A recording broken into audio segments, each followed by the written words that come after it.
Well, not too long ago, I made a prediction uh, about the election of 2012, and was right. In that prediction, I made a statement about how this might affect Dickie Scruggs and his early release, based on the generosity of a president who is presently in office and whose election Tuesday night proved to be a little bit more than acceptable for what is the Ole Miss third generation of following the 1962 riots, which affected the reputation of the state of Mississippi for quite some time, and gradually creeping into that overall process was the fact that Oxford itself, which was at the center of a protest when they September 29th, or the big time was September 29th, 1962. Now, doing the math, if you were in Ole Miss in '62, the next generation had graduated,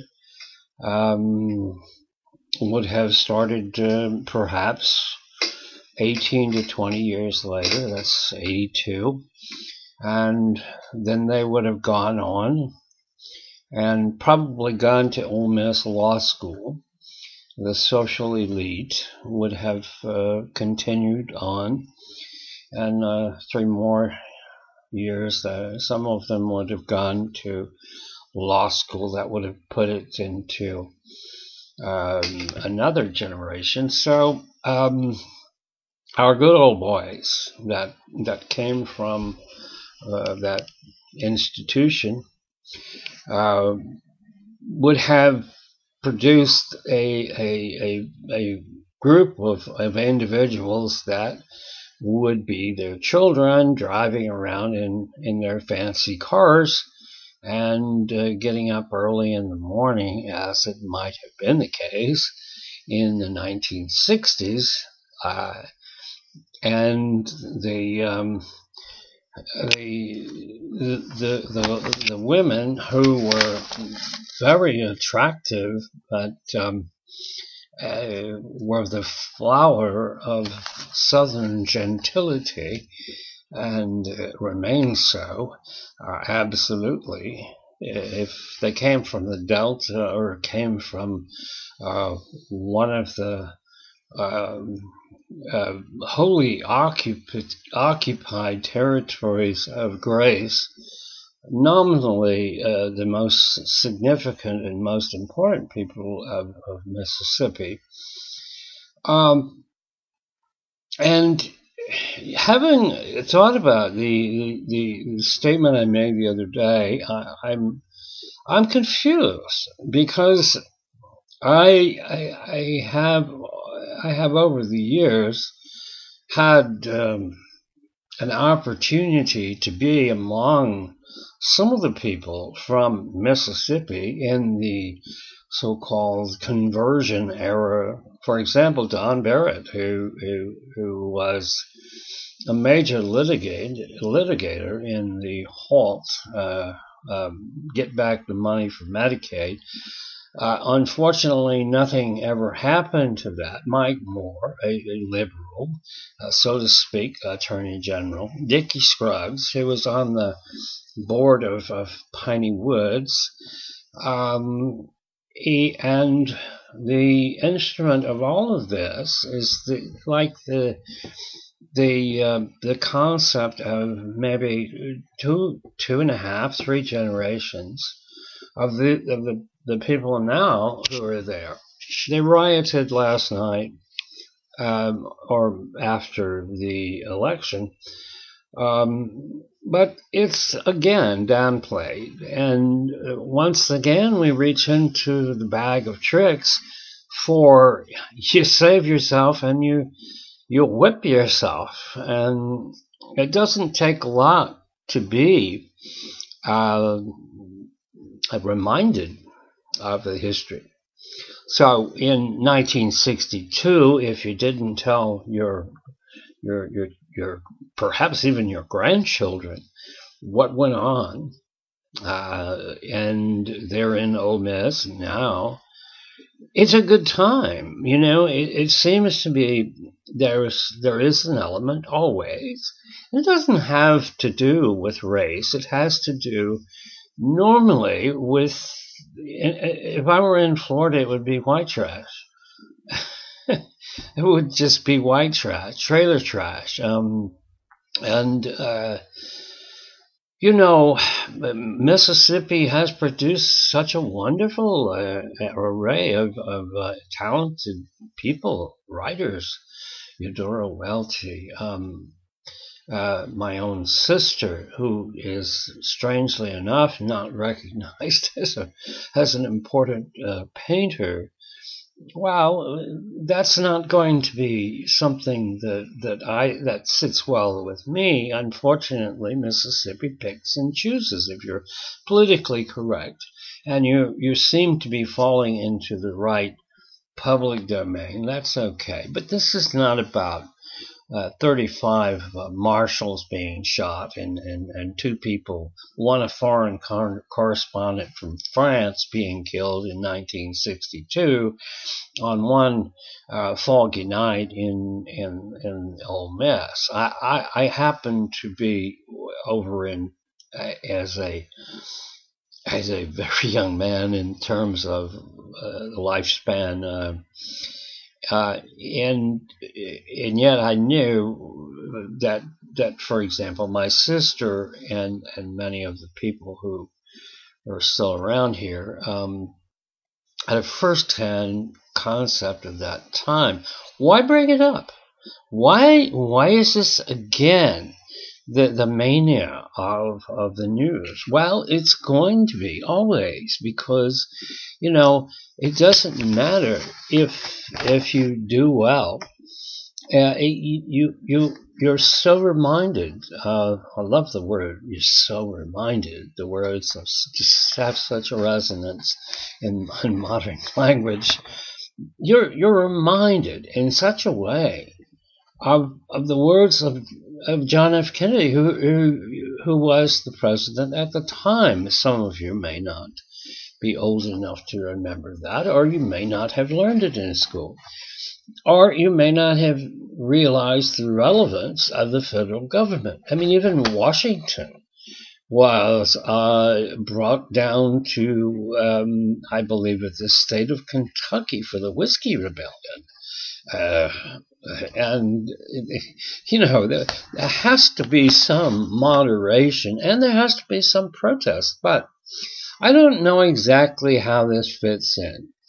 One thing is that John Kennedy said, no man defies a court order and defies a court of law. Well, in my own experience, I can say that this talent for the rudimentary process of justice seems to have eluded some of the people that I was involved with here, including Dickie Scruggs, but nevertheless, not limiting it to Dickie Scruggs. I just feel sorry for the whole idea. Well, maybe I don't feel sorry for it. I think you get what you... It's like the old words, the words of a comic book I read when I was tiny about them gets what them deserves. I guess it. But the really part the part that just absolutely baffles me is how you can have 62 years pass by, and you had the other not too recent, not too far ago, you had a wonderful movie which basically cleaned all of the trash, and then it was called the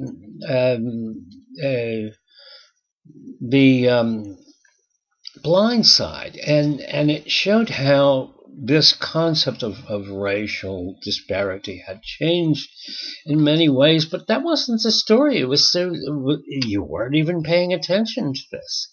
It was not part of the divisiveness that you knew years ago. But here's the third generation, and the good old boys who went to law school, and they went on, and then their children went on, and you have people like Zach Scruggs, for example, born out of a man who was back in the days of the time when, at least the tail end of the Vietnam War, and at 30 something years old, the same age as my own, he's out there struggling and fighting over something that's obviously never going anywhere, and yet Dickie Scruggs is sitting and rotting in jail, and I have to say, there's no real difference between the concepts of Dickie Scruggs and the concepts of Ross Barnett and Paul Johnson. And you remember, some of you who are out there who are in this genre of y'all politics, which, by the way, when I made this particular tape, there was a notation made by the editor, and when they ripped it and put it in their site, that this warning, random or lots of rambling. Okay, well, that's true to a certain extent, but it wasn't meant to be about the concept of sticking to a point. I just mentioned that election was going to actually fall, if you had any sense at all, in the Electoral College to Obama. So this protest that we have in the Ole Miss, I don't know if it was 5 people or 400 or, but the thing that sticks in the press is that somebody said it was 400. This is the third generation after the Meredith entrance, and after you had federal troops called in, and I don't think that there is this overwhelming issue of bias, and there's some things that are absolutely incredible by comparison today in the change of Mississippi, and some things that are not. But your impression is that it's you still have the delicate flowering of the Southern gentility here and there.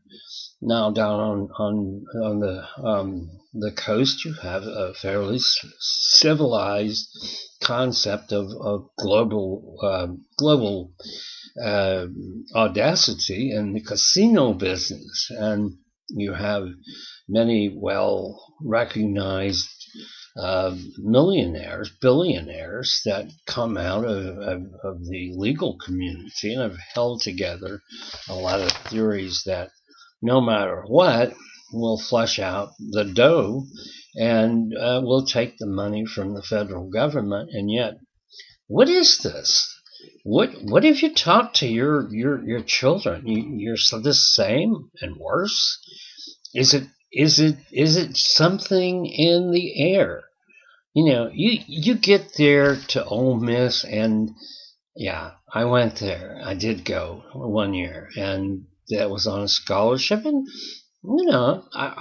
I saw the people; they seemed to be reasonable. I remember being the artist in residence at the time, and that was an honor in some way. And I remember some of the wake that, since it was graduate school, I remember there was a tenderness in the air. A lot of things that happened in the meantime.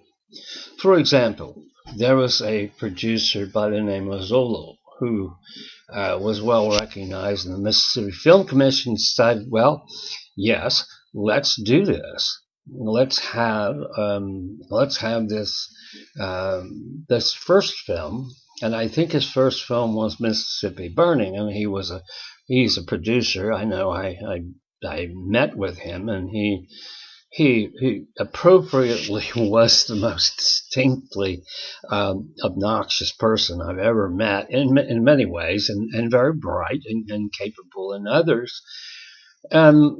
And Zolo produced a couple of films which made everybody mad. Mississippi Burning, and then he came back and he did another one about the ghost of Mississippi.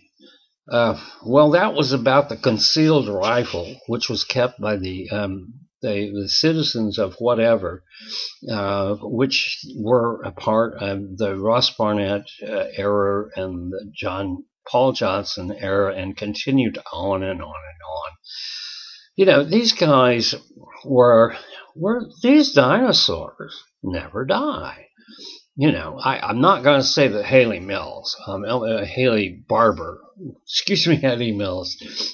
Barber has any kind of identity with these people. I think he's a fairly decent character myself.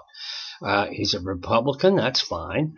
The ideas of that come from Haley Barber, he's a smart man. He certainly has executed a lot of the same things that people couldn't do in other states. He's kind of like a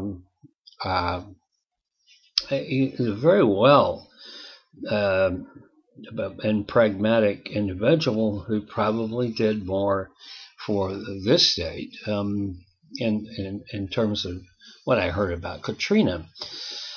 And so I can't say that there's any comparison in this way to this sort of malaise, this sort of new wave of we had an election. That's what we do. There is a United States. There is a far more difficult time in terms of accepting the United States for everyone. But then, why bring this up? Why come into this? And it's your students. It's your children of your children. And this is what this is all about. You take them into that territory, and what's really going to happen is you constantly have bad press. I refer to Oxford as the cheeky, so this cheeky part. Well, the Delta's cheeky, and so is the many things that are in Jackson, Mississippi, kind of cheeky and overwhelmingly Mississippi in many ways.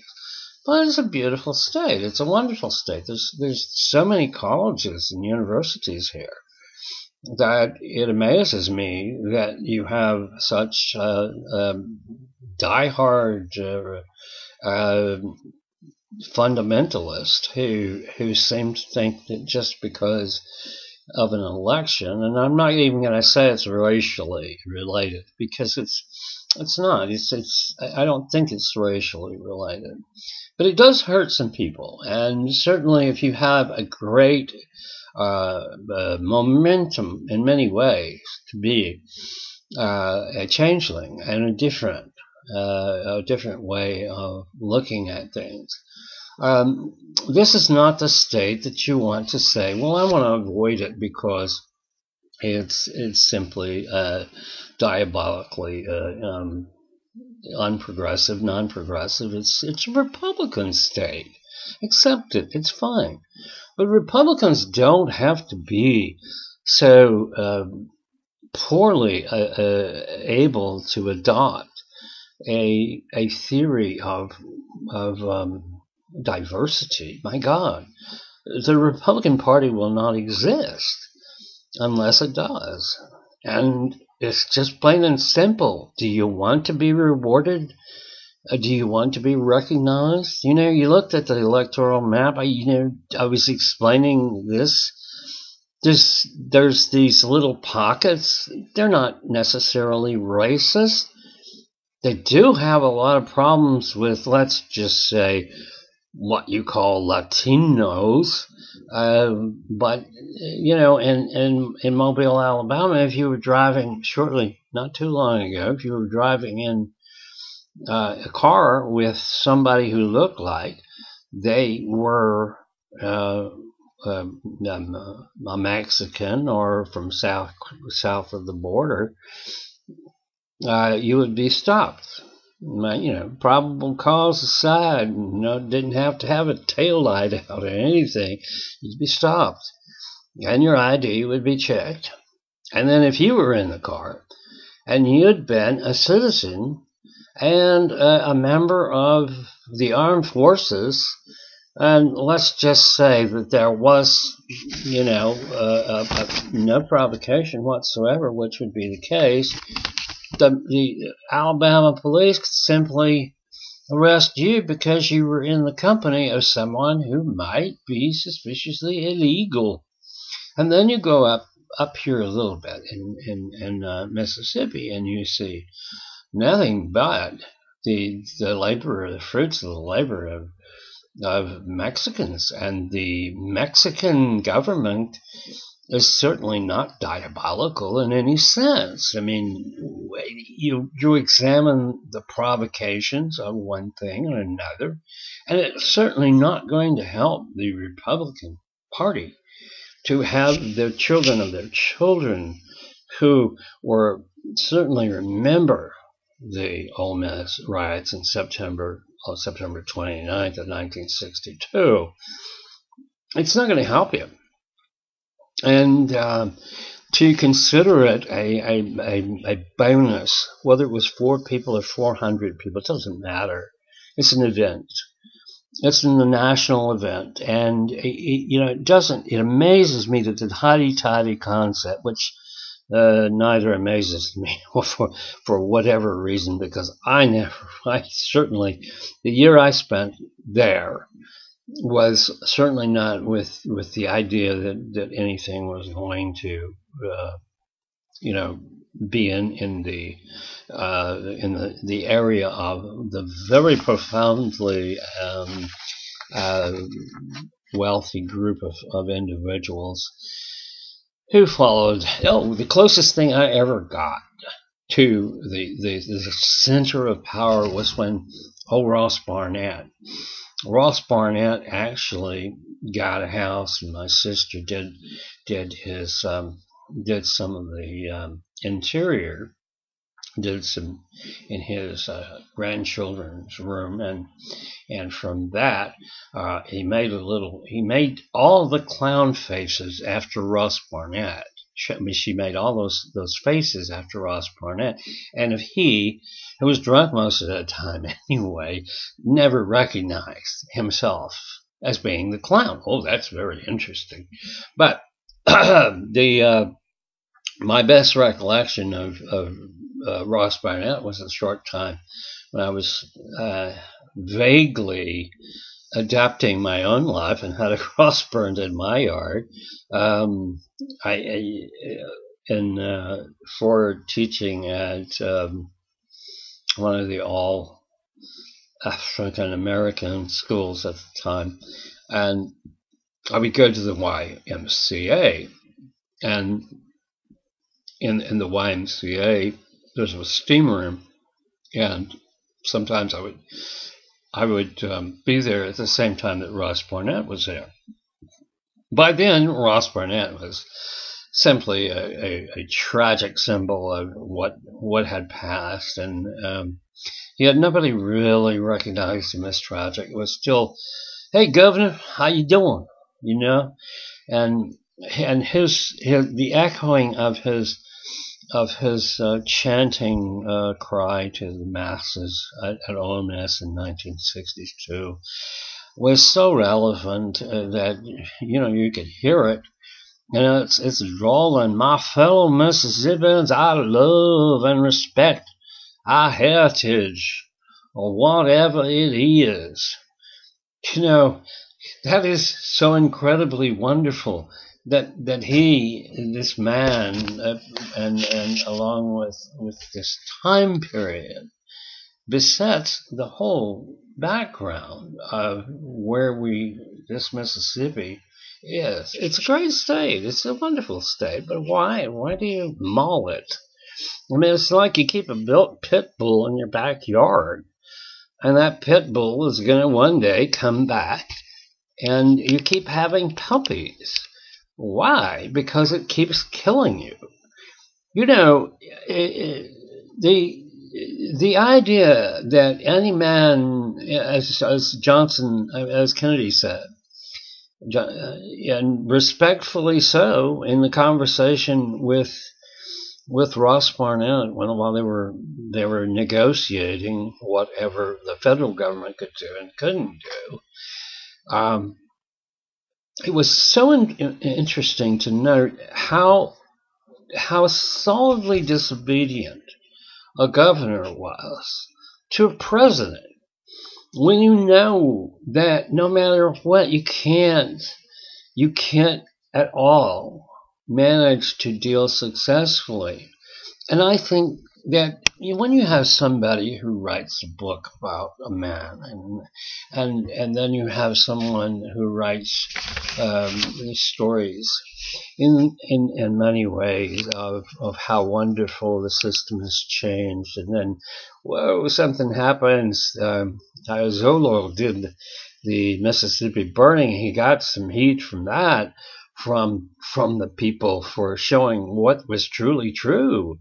And then when he came back and he did the Ghost of Mississippi, guess what? The ghosts come back, and you have Delaughter as the center of this whole piece. The other day I was talking about, in my random way, I was kind of suggesting what was related in a vague way. Only someone who could remember Enron and Skilling, because Skilling was the subject and is the subject matter of the Court of Appeals. I mean, and the Supreme Court early, and that particular element of who was involved. Well, Vincent and Elkins. I was talking about that.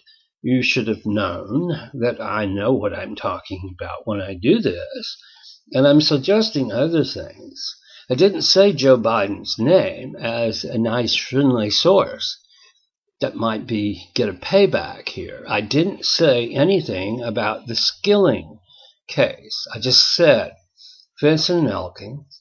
I said Enron, and I said relationship to Arthur Anderson, and I mentioned that there were things in Texas and Houston that were helpful to an early release when President Obama was reelected, because of the electoral votes. This was a mindless concept. You knew this was going to happen. Where did you miss it? And then someone at this vague little blog, which has been spinning Nicky Scruggs forever, just spinning it as if they want to torture him to death. And they do, apparently. I don't want that. I don't think that you can do that to a man that's already been in prison and suffered, and I don't care what it is. He disobeys the law to some extent. He admits it, and then he says, I'm using just what a good lawyer would use, every means I can to get out early. And what do? What do? The children of the children of the children, now in the wealthy, wonderful, happy land where it seemed at the time the flowers of virtue of every woman and the dignity and unappreciated, but nevertheless, the male fabric of society in the haute couture or whatever it was, driving the best of the best automobiles and being the best of the best. I was a graduate school. I way beyond this. The things that Curtis Wilkie recognizes are the things that occur in the movies that gave Mississippi an opportunity. An opportunity to look better. And when Sandra Bullock did The Blind Side, wasn't that wonderful? I mentioned that in my comment on that particular tape, and I said, that's kind of like there's a reverse. You put it in reverse, and what do? You get a new breath. And this is nothing to concepts of racism and bias, but it's just like Mobile, Alabama, or whatever. There's no globalism. There's no concept of globalism. There's no concept of what this country really has in common with all parts. And to just make it a social media tacky little event, that's fine. But you suffer for it, and so do others. And I'm sorry to say that, unfortunately, you kill everything that you have that's good in one moment of stupidity that you've passed on to your children. I didn't do that myself because I never had it. I never realized it, even though I went to one of those, at least the last year and a half, one of those posh little schools in Jackson, Mississippi. And I came from West Texas, so it didn't really affect me. I just wondered why the hell the teacher was asking of me when I asked simple questions. Yes. Zolo and his film crew went down and they did Mississippi Burning and they did Ghosts of Mississippi. Well, it just so happens that all that is true. But then you have a new era. Remember, Delaughter was the one that seemed to be the hero, and then what happens later? He's not. Why do you kill it? Why do you kill the golden goose always? Is it self-defeatism? Is it an idea of denial? I mean, the parenthetical parts of this are so egregiously manifest in the whole idea. One event can spoil an entire generation. One event. And how long does it take to get over it? Well, it's been 62 years. That's a long time. Well, 62, something like that, since 1962. That's a long time. I'd say 50 some odd year area, where perhaps 3 generations of students went to Ole Miss, went back. So this particular incident is about the Obama re-election. You can't stand it, Ole Miss, tacky little people down up there in the chicy little place. Well, screw it. You know, you're ruining it for your papas and your mamas, who actually probably ruined it for you. Who knows? It never changes. You had a chance. The blind side made you look a little bit good. Well, better. And it was a marvelous story. Now, Zolo, who came down and made a story about the concept of how we had this state, not we, but this state had changed so much that they were finally going to put the guy who got Medgar Evers, shot him in the back, on trial after stealing the evidence from the evidence room, etc., and so forth and so forth. Redeeming. And redemption is the concept. Don Barrett, where were you? Well, I know where you were in the 60s, for God's sake. You are totally born again, and this offends you. Well, it offends the world, offends everyone. It's a global world, global community, so who's missing out? Now, as a PhD myself and as a teacher, okay, maybe not the best. Probably a lot better than what you're getting. If this is any example, 4 or 400, it doesn't make a difference. You're striking up the same things. You got the same concepts. You haven't changed. You won't change. Well, what is it? Is it like the earlier period in 1962? Did anybody ever tell you about that? You 18-year-old, 19, 20, 21, or if you're in law school, 22, 25, whatever. Ole Miss. Dickie Scruggs didn't do anything by comparison to what you did last night or the night before. No, nothing. And he may have to suffer for it. No, I don't think he will. If he gets an early release. It's not going to be because I'm going through this, and thank you, what is it, y'all politics, I have frequently given you a bit of a taste of what it is to be a little rambunctious in terms of thoughtful and provocative information, which you apparently didn't know. I could use a word here, but I will be polite. The stuff you didn't know. And I kind of had to make it clearer to you. But this is as wildly different as Ghosts of Mississippi being applauded as a reformation, a redemption. And then all of a sudden you say, oh, that wasn't true. What we got is a different kind of ghost situation going on. There's still a Ross Barnett. There's still a highway patrol.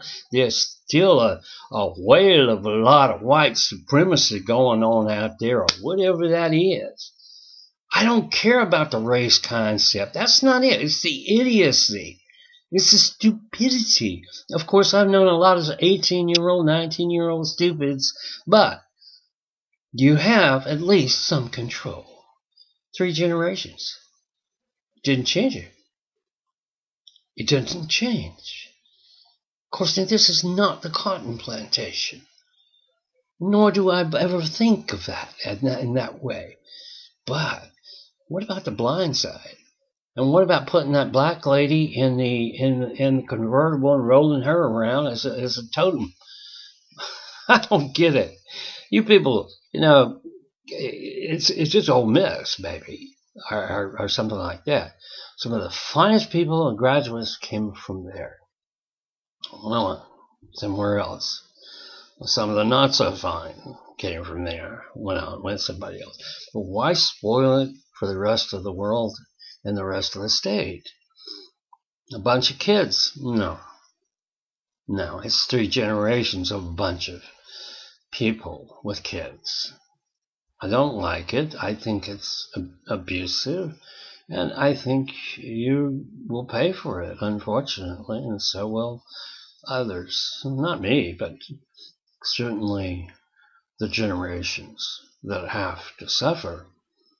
Well, I would see the possibilities as being rather vague for an acceptable point of takeoff for a global community, because I don't know about the international studies part of Ole Miss, but you really need to look into that.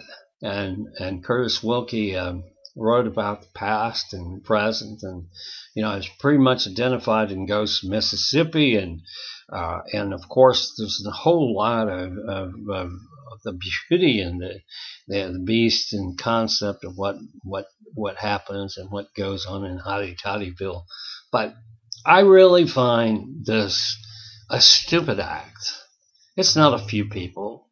It's a lot of people, but it doesn't matter if it's a few or a lot. Stupid. Incredibly stupid. In any case, this is about tobacco, which is also incredibly stupid. And wait till I'm able to say, and for my children's children, not for you. I don't really care. You can say that this is random talk, but it's certainly related if you've got half a brain and a little bit of memory. It's certainly related to everything that has to do with the subject matter. Dickie Scruggs, early release. Why? Good reasons. And you've made them bad reasons. So, I don't know, but if Don Barrett's out there, maybe you can go ask him, give him a call, because he's born again, and he says, repent. Repent. All y'all.